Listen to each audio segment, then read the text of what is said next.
Let's give it up for Mr. Benjamin Owens.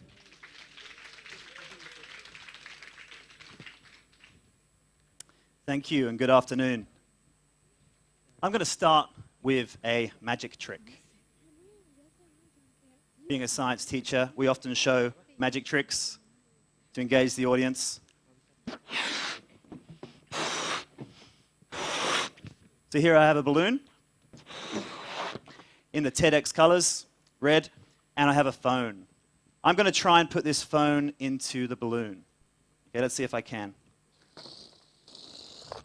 There it is, ladies and gentlemen. Thank you very much. You can see there, I managed to get the phone into the balloon. Now, maybe you've seen that before. Maybe you haven't. But at the same time, what I like about that trick the most is the fact that for a moment, you believe that the impossible is possible. Okay, what you thought was the bounds of reality gets changed. And one of my motivations of actually becoming a teacher was that moment. The moment when students see something and they change the way they think about it. They think that an idea is impossible and suddenly it becomes possible. They start to believe. And today my speech is all about trying to encourage people to believe in the impossible in order to make and be a catalyst of change. Now, I started doing youth work when I was 17 in the UK. And since then, I've moved to Australia where I've carried on. In Indonesia, as already said, I'm a teacher. And if there's one thing that I've noticed about working with people from the very poorest of society to the very most affluent of society, it's that there is one thing that ties young people together. That they believe in making a change. They have a desire to make a change in their city, in their country that they're in. Now, I thought I would ask my students what they thought of Jakarta. So I started a survey of 100 students, and I asked them questions like, are you proud of Jakarta? 30% of the students said they were proud. Therefore, 70% really said that they weren't proud, or a bit maybe proud, but also maybe not proud. When I asked them to describe Jakarta in 2 words, they said things like polluted, macet, which means traffic jam. They said things like there was corruption, things are very slow. But I think we would all agree here that Jakarta is an amazing city, and there's a lot of potential. When asked who is actually responsible for change in Jakarta, about 40% of my students said, we believe that the government is in charge of change, and then the individual. Now, from this survey, it led me to believe that my students want change. They want change in this city. As much as they love it, they definitely still want change. But the problem is, change is complex. The ideas of changing things like corruption and pollution is very complex. But luckily, I'm a physics teacher, and what we do with very complex situations is we have a tool. And that tool is called an equation. Now, Stephen Hawking himself believed that something very complicated could be very simple. In fact, after he got his PhD in Cambridge University, he was asked, what are you going to do next? And he said, to prove with a single equation that time had a beginning. Wouldn't that be nice? One simple, elegant equation that would explain everything.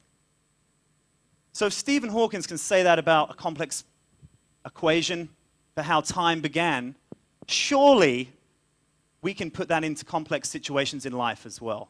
Surely we can take something to do with our family, our friends, our city, our country, and make a formula for that as well. I mean, growing up, I remember hearing my dad often say, happy wife equals happy life. Now, as a husband, he knew that if he kept my mum happy, then life would be a lot easier. When once being counseled about a career that I should take, a friend of mine said to me, do you know, if you want to be happy in your career, in your job, what you have to do is you have to find something you love doing, and then find someone who is willing to pay you for it. So all this is good advice. So it made me think, what can we actually do in regards to actually making change? Could we make a formula for the everyday person that they can use to actually be a catalyst of change? So I thought about it for quite a while, and I came up with this formula.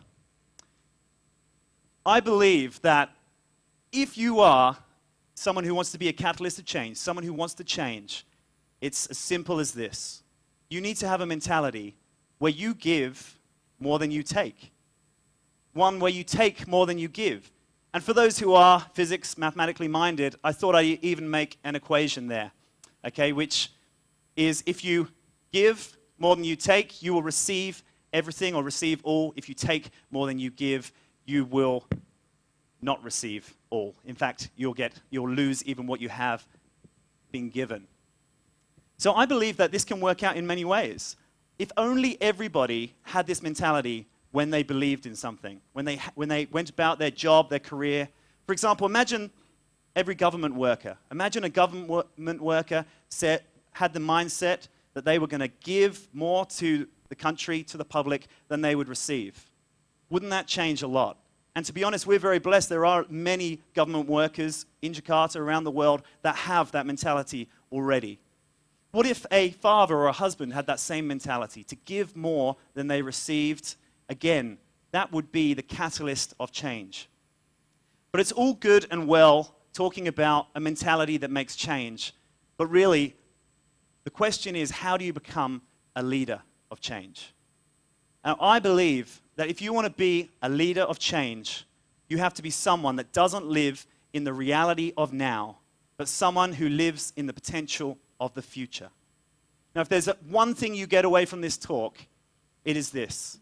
The penny dropped for me when I was working for a leadership management consultant in Australia, and my boss, Julius Gilder, he said, leaders don't live in the reality. And I thought, wow, is he saying you need to be crazy to be a leader?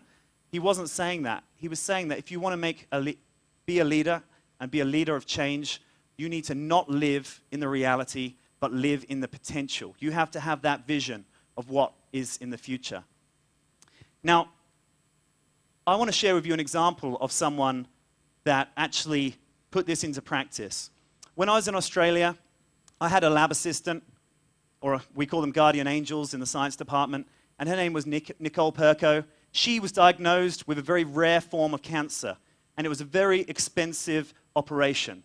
Okay, it was going to cost $500,000 US for the operation, and the government did not provide this operation. However, there was a surgeon that could perform this operation.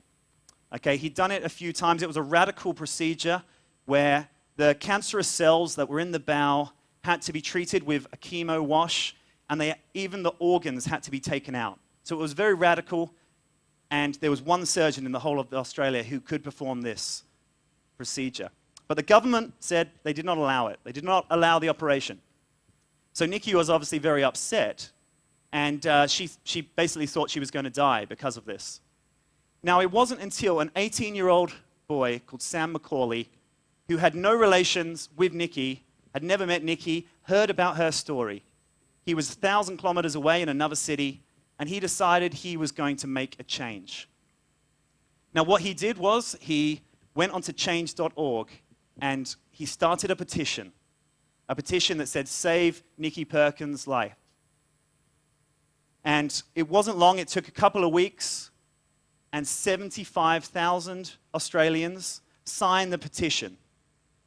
75,000. And a couple of weeks later, the government changed their legislation. Nikki had the operation, and she lives today with her 3 children and her husband, saved by a selfless act that this guy, Sam Macaulay, did. He says in his profile, he's a passionate supporter of many causes. He, in my opinion, is a catalyst for change. Now, I wanted to see how long it took to do a petition like Sam did, because maybe it would take a long time and a lot of effort. So I thought, from my student survey and from my own experience, it's noted that Jakarta has some of the worst traffic in the world. This isn't just opinion-based, this is statistical.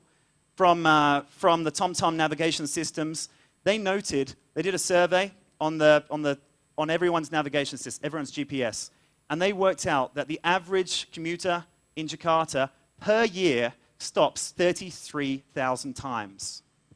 33,000 times is the average amount of stops in Jakarta. More than any other city, we spend more time in traffic than in any other city in the world. So I thought maybe that could be a good example of something that we could try and solve a problem with today.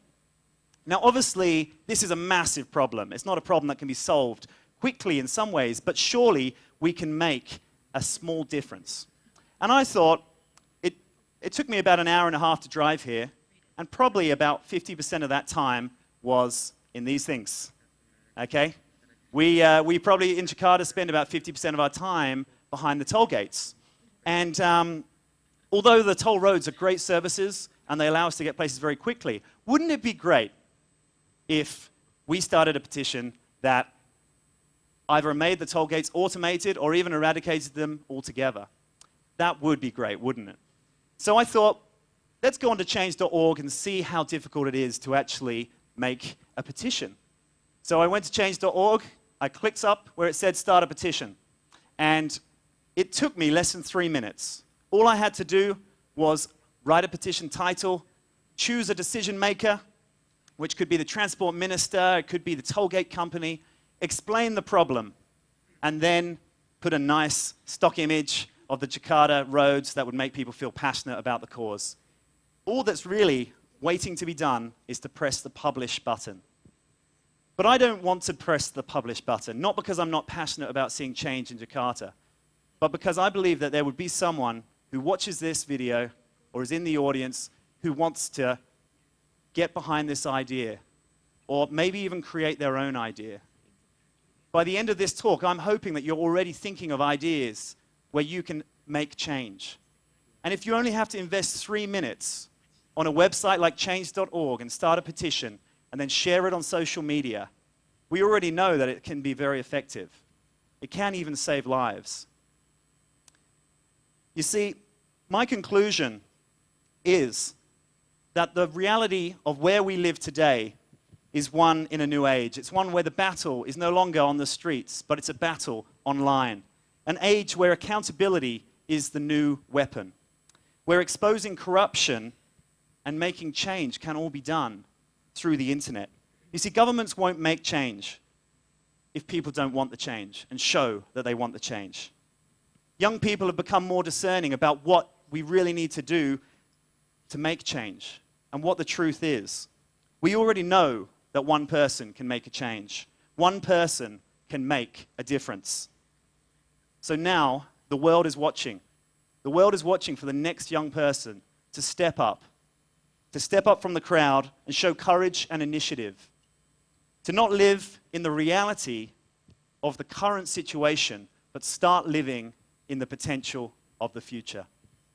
Thank you very much.